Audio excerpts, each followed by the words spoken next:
എന്റെ വീട്ടില് ഞാനിരുന്ന് എഴുതുന്ന എന്റെ ഒരു സ്വകാര്യം ഉണ്ട്. വീട് പണിയുമ്പോ തന്നെ ഭാര്യ പറഞ്ഞിരുന്നു അങ്ങനെ ഒരു മുറി ആദ്യം പണി തീർക്കണം.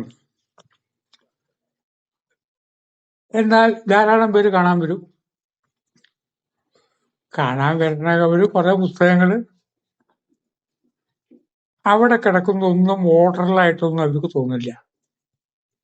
കാണാൻ വരുന്നവർക്ക് കുറെ കടലാസ് മേശപ്പുറത്തുണ്ട്, കുറെ സ്ലിപ്പ് അവിടെ ഉണ്ട്.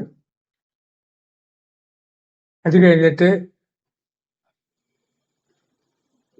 പലതും ഓർഡറിലല്ല എന്ന് വേറൊരാൾക്ക് തോന്നാം. അതിന് ഉദാഹരണമായിട്ട് പറഞ്ഞതാണ്. നിങ്ങളുടെ വീട്ടിൽ സംഭവിക്കും. അങ്ങനെ അതിൻ്റെ അകത്തേക്ക്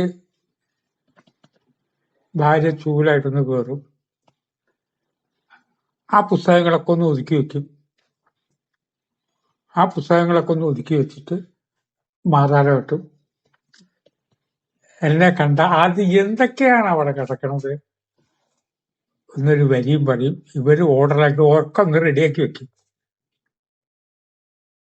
എല്ലാവരുടെ ജീവിതത്തെ കുറിച്ചാണ് പറയുന്നത്. ആ ഓർഡറിലാക്കി വെച്ചതിന് ശേഷം എനിക്ക് പിന്നെ പണിയായി. ഒരെണ്ണം നോക്കിയാൽ കാണില്ല. ഇതെല്ലാവർക്കും ബാധകട്ടോ. എന്നെ സംബന്ധിച്ചിടത്തോളം അത് മുഴുവൻ ഓർഡറിലാണ്. അത് കിട്ടേണ്ട സ്ഥലത്താണ് വെച്ചത്. അത് ആവശ്യം കണ്ടു കാണും. ഇത് എല്ലാവരുടെ ജീവിതത്തിലും ബാധകമാണ്. പേന നോക്കിയാൽ കാണുന്നതിൽ വേണ്ടേ? കടലാസിന്റെ പേട് നോക്കിയാൽ കാണുന്നോട്ടിൽ വേണ്ടേ? എപ്പോഴെങ്കിലും ആവശ്യം വരുള്ളൂവെങ്കിൽ ശരി, അതൊരു സ്ഥാനം എവിടെ എനിക്കറിയാം, വേറെ ആർക്കറിയില്ല. പുറത്തേക്ക് പോകുമ്പോ ശീലക്കുട അലമാരുടെ ഒരു ഭാഗത്ത് വെക്കും. ഇതേപോലെ പല സാധനങ്ങളും വെക്കുന്ന ഏത് വീട്ടമ്മയ്ക്കും വീട്ടുകാർക്കും അവർക്കത് ഓർഡറിൽ ആണ്. ഒരിക്കലും തെരഞ്ഞാൽ കിട്ടാത്തൊരു സാധനമുണ്ട്, പിച്ചാത്തി. നമുക്ക് ഇടയ്ക്കിടയ്ക്ക് ആവശ്യം വരും പിച്ചാത്തി. അത് ആവശ്യം വരുമ്പോ അത് വെക്കേണ്ട ഒരു സ്ഥാനത്ത് തന്നെ വെച്ചാലേ അത് എടുക്കാൻ പറ്റൂ. പിച്ചാത്തി വെച്ച സ്ഥലം നമുക്കറിയണം. മൊബൈൽ വെച്ച സ്ഥലം നമുക്കറിയണം. നിങ്ങൾ മൊബൈൽ കാണില്ല. വീട്ടിലൊരു അംഗം ഫോണിൽ കയ്യില്ല, ഇന്നെന്ന് വിളിക്കൂ, ഇത് എവിടെയാ അറിയാനാ. നമ്മൾ വിളിച്ചു കൊടുക്കുമ്പോ ഫോൺ എവിടുന്നെങ്കിലും കരയും. ആ അവിടെ ഉണ്ട്, കിട്ടി. ഓരോ സാധനം വെക്കേണ്ട ഒരു സ്ഥലമുണ്ട്. അത് അവിടെ വെച്ച് ശീലിക്കണം. വേറെ ആളിന് ഓർഡറിലല്ലാന്ന് പറഞ്ഞിട്ട് ആളെല്ലാം മുറി താമസിക്കുന്നു.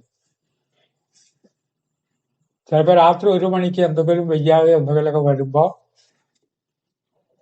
വെള്ളം കുടിക്കുന്ന ശീലക്കാരുണ്ടാവും. അപ്പൊ കിടക്കണതിന് മുമ്പ് തൊട്ടു മുമ്പ് അതിന്റെ അടുത്തൊക്കെ വെള്ളം എടുത്തു വെക്കും. അപരിചിതനായ ആൾ വന്നു കയറിയാൽ തട്ടി മറിക്കും. വെള്ളം ഇവിടെ എല്ലാം വെക്കുക എന്ന് അയാൾ പറയാം. അയാളുടെ ഓർഡർ, നമ്മുടെ ഓർഡർ ശരിയാവും. ഇത് ജീവിതത്തിൽ എല്ലാവർക്കും ബാധകമായ കാര്യമാണ്. എപ്പോഴും എടുക്കേണ്ട ആവശ്യം വരെ പിച്ചാത്തിയാണ്. ആ പിച്ചാത്തി എടുത്തിട്ട് ആവശ്യം കഴിഞ്ഞാൽ അത് എവിടുന്ന് എടുത്ത് അവിടെ വെക്കുന്ന സ്വഭാവം പലർക്കും ഉണ്ടാവില്ല. ഈ പണ നമുക്കില്ല, എനിക്കും ഉണ്ടാവില്ല. രണ്ടാമത് ഈ പിച്ചാത്തി എടുക്കാൻ വന്നാൽ എവിടെ പിച്ചാത്തി നോക്കിയിട്ട് കാണാനില്ല, എപ്പോഴും വെച്ചുണ്ട്. അതിനുമ്പ് ചെയ്ത് ഈ പണിയൊക്കെ കഴിഞ്ഞപ്പോ പിച്ചാത്തി അവിടെ ഇട്ടുണ്ടാവും. പണ്ട് കലി ബാധിച്ചപ്പോൾ നളൻ ഭാര്യയുടെ വസ്ത്രത്തിന്റെ ഒരു ഭാഗം മുറിച്ച് ആ വസ്ത്രം ചുറ്റിയിട്ടാണ് പോയി എന്ന കഥയുണ്ട്. ശ്രോതാക്കൾക്ക് അറിയുന്ന കഥ ആയിരിക്കും. അത് കഴിഞ്ഞിട്ട് ദമയന്തി ശപിച്ചു എന്നാണ്. ഇനി മുതൽക്ക് പിച്ചാത്തി തിരയേണ്ട സമയത്ത് കിട്ടരുത്. തിരയേണ്ട സമയത്ത് കിട്ടരുത്. പല കുടുംബത്തിലും പിച്ചാത്തി തിരയുമ്പോൾ ചില സ്ത്രീകൾ ഈ കഥ പറഞ്ഞു. പിച്ചാത്തിക്ക് അങ്ങനെ ഒരു ശാപം ഉണ്ട്. അതേ സമയത്ത് ഇത്രയും പറഞ്ഞ എന്നെ സംബന്ധിച്ചിടത്തോളം ധന്യമീ ജീവിതത്തിൽ പറയുന്ന ഓരോന്നും അവസാനം കൊണ്ടുപോയിട്ടൊരു മുട്ടിക്കൽ. ഇത് പറയാനാണെങ്കിൽ ഇപ്പൊ ഇങ്ങനെ വേണ്ടല്ലോ, എന്തിനെങ്ങനെയൊക്കെ പറഞ്ഞു. കണ്ണ്, കാത്, മൂക്ക്, നാക്ക്, തൊപ്പ്, ആ ഇന്ദ്രിയങ്ങൾക്കും ഇത് ബാധകമാണ്. എല്ലാം നമുക്ക് കാണാനുള്ളതല്ല ഈ ഭൂമിയിൽ. സകലതും കാണണമെന്ന് വിചാരിക്കരുത്. ആ കണ്ണ് വെക്കേണ്ടോടത്തില്ലേ കണ്ണ് വെക്കാവൂ. നല്ല ഭംഗിയുള്ള കുട്ടി നോക്കിയിരുന്നു, വല്ലാതെ നോക്കരുതെന്നാ ഞാൻ പറയാ. നമ്മൾ പോകുന്നതിന് ശേഷം ആ കുട്ടിക്ക് അസുഖം വല്ലതും വന്നാൽ,